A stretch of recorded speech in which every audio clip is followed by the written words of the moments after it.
Mammography is one of the best screening tools to find breast cancer. Breast cancer may not be preventable, but you can survive it through early detection.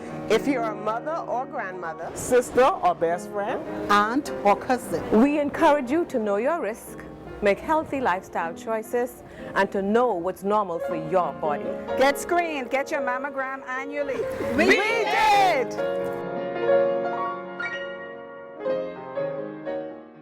Some PLPs want Andre Rollins out and Alfred Sears back in. Why Ministry of Youth, Sports and Culture employees walked off the job today. The F&M says a PHA audit should be handed over to police. Plus, the former Prime Minister heads to Mozambique. We've got those stories and a whole lot more on the way. I'm Juanie Toot and NB12 starts now.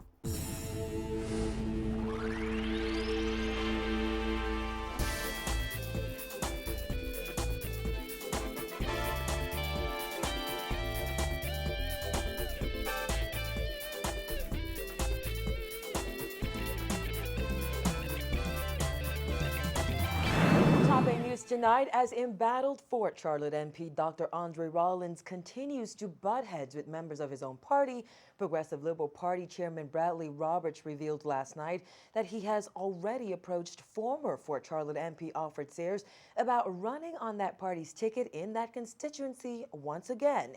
He spoke with our Kyle Walking following a PLP Fort Charlotte constituency meeting.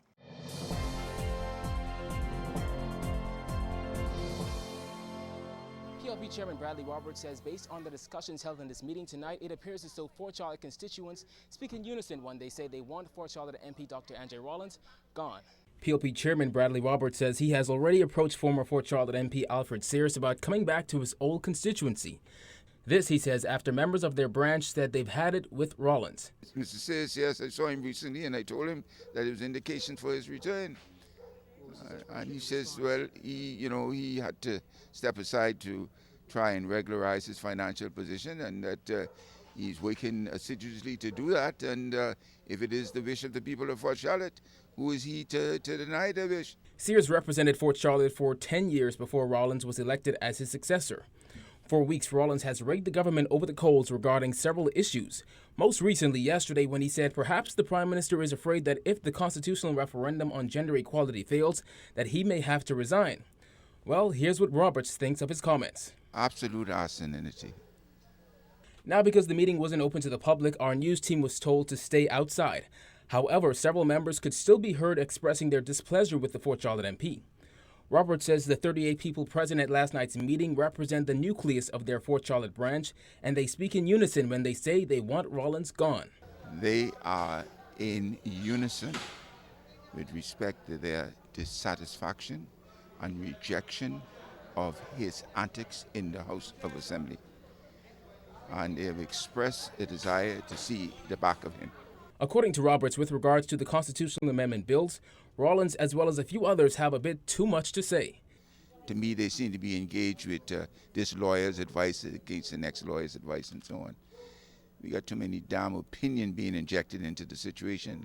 A definitive position has to be made as to what is the right course of action to pursue.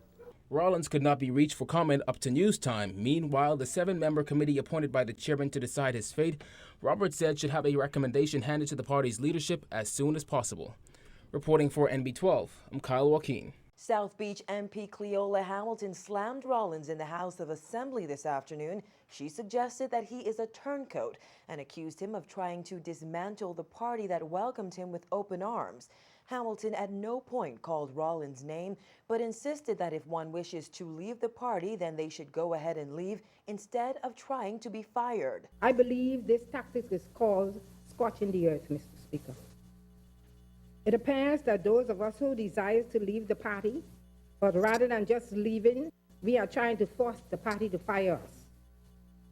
To this I say, if you desire to leave, do the honorable thing.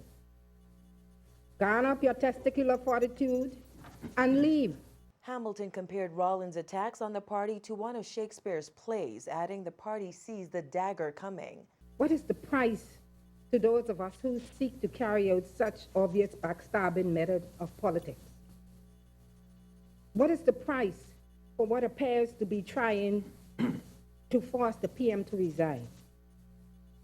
Mr. Speaker, I ask, what is the price for trying to disrupt the government? What is the price for trying to dismantle the party?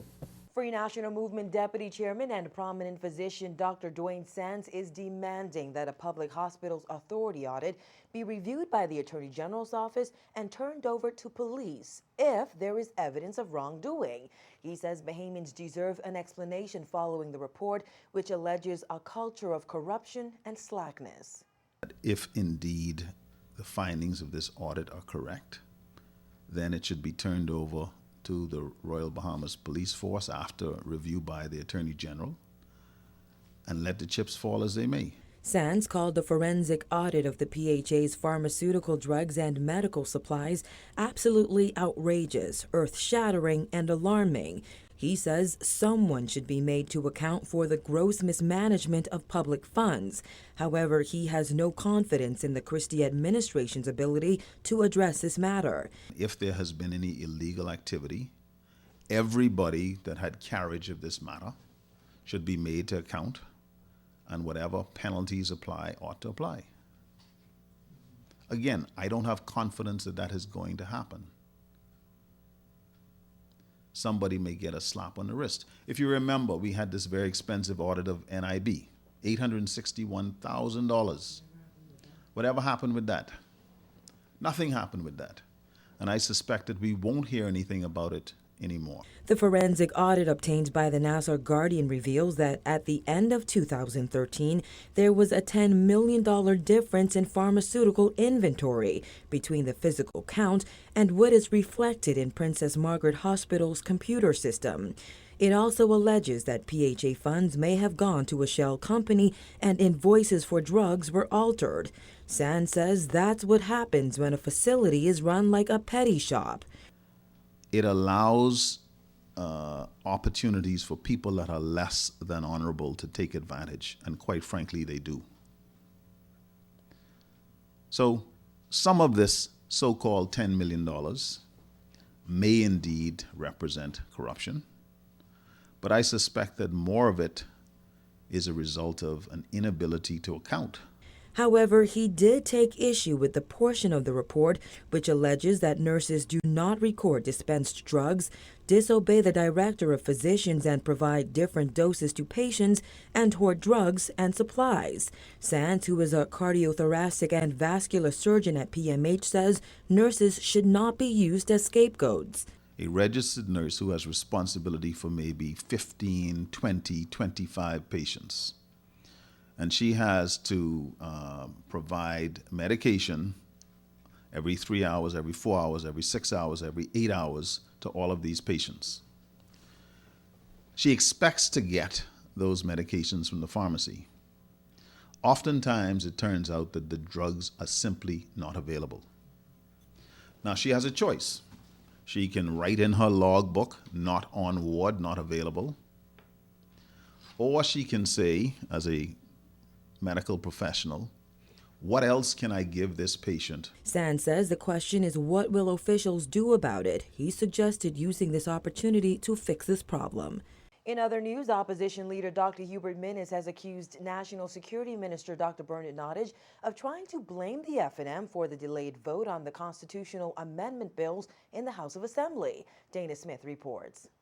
The opposition leader said the FNM is not to blame for the long-awaited constitutional amendment bills failing to go to a vote. He noted the PLP has majority in the House of Assembly and will not even need the FNM in order for the bills to pass. He added the PLP has internal dissension of its own on the bills, and that's what the Christie administration needs to focus on. First of all, the government has dissension within its own party. They cannot bring a bill to Parliament when individuals within their own party oppose it. They don't even need us to vote at all.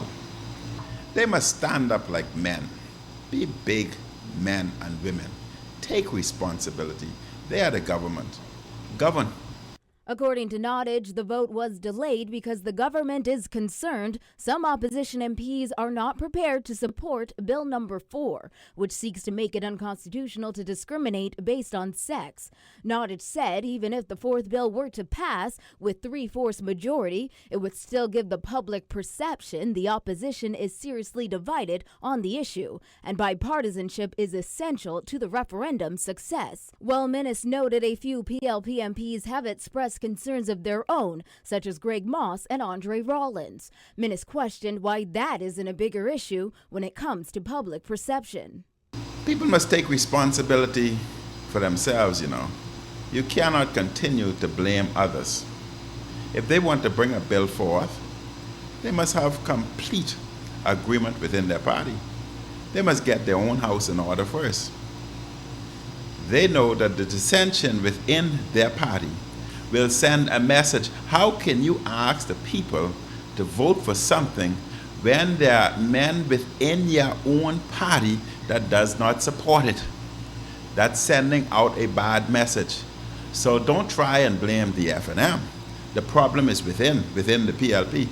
Minnis stressed the FNM is in full support of gender equality, but acknowledged two members of his party have expressed concern about the fourth bill. Minnis would not say who those MPs are or how they intend to vote, but suggested it could be no votes if that's what their constituents want. There were two members of my party who had discussed with their constituency who voted for them. Not me, not you, not the PLP. Their constituents voted for them. Their constituents had a problem, an issue with the number 4 bill.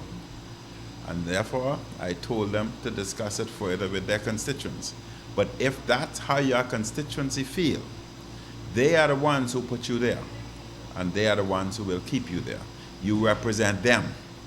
FNM MPs Hubert Chipman and Richard Lightbourne have both expressed concerns about the bills to NB12. Reporting for NB12, I'm Dana Smith. When NB12 returns, find out why government employees walked off the job today, so stay with us.